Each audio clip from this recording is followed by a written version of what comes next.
Il y a vraiment des chances que si déconfinement brutal ça puisse poser problème, même pour les animaux adaptables. L'idée, ce serait d'aboutir au final, peut-être comme pour nous, à un déconfinement progressif. Donc soit ce sera fait naturellement en lien avec le mode de vie du foyer familial, soit ça peut se préparer. Une possibilité, ça va être de réinstaller des routines qui sont analogues à l'avant-confinement. Donc des horaires de sortie, des horaires de balade, par exemple le matin et le soir, comme ce qui était fait auparavant.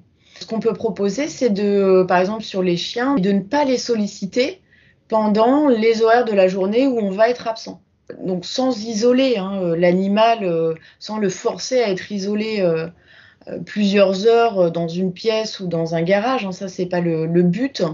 Mais vraiment de se dire que là, l'animal, il va être seul à ce moment-là, donc on n'interagit pas avec lui, on le laisse dormir, on le laisse se reposer pour habituer progressivement. Pour les animaux moins adaptables, c'est un peu comme nous. Certains animaux sont plus stressables. Il va falloir être particulièrement attentif pour ces animaux-là par rapport à leur comportement. Donc si par exemple on a un animal qui est peu adaptable et qui a profité du confinement, notamment des chiens qui auparavant supportaient mal de rester seuls, euh, on va essayer de les habituer au maximum à pouvoir rester seuls. Pour habituer un animal à rester seul, en fait, au moment des phases de départ, on va lui dire au revoir. On peut lui donner une friandise, un os à mâcher. Donc il va y avoir un rituel de départ. Et puis, il y aura aussi un rituel de retour où on fait la fête et où on s'en occupe. Donc, ces animaux-là aussi, faudra bien considérer que quand on va revenir du travail que l'on aura repris, il faudra vraiment s'occuper de l'animal. Après, il y a des petits trucs pour que son animal se réhabitue à rester seul. On peut donc mettre des objets d'enrichissement. On peut laisser la télévision allumée, pourquoi pas, ça fait une présence. C'est pas forcément validé scientifiquement, mais la musique l'est, globalement la musique classique.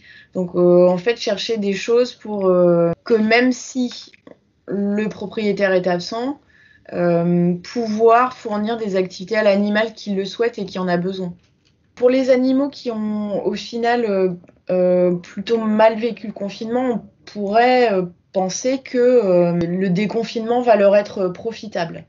Donc oui, pour ceux qui sont adaptables, c'est-à-dire que les changements, là au final, ça va être vraiment un retour à la normale qui va probablement améliorer le bien-être. Au final, pour des animaux qui posaient déjà quelques problèmes comportementaux, on peut supposer que le confinement et puis le déconfinement vont un peu faire flamber ces problèmes.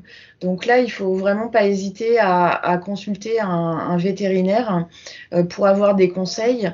Et ça va vraiment se gérer au cas par cas.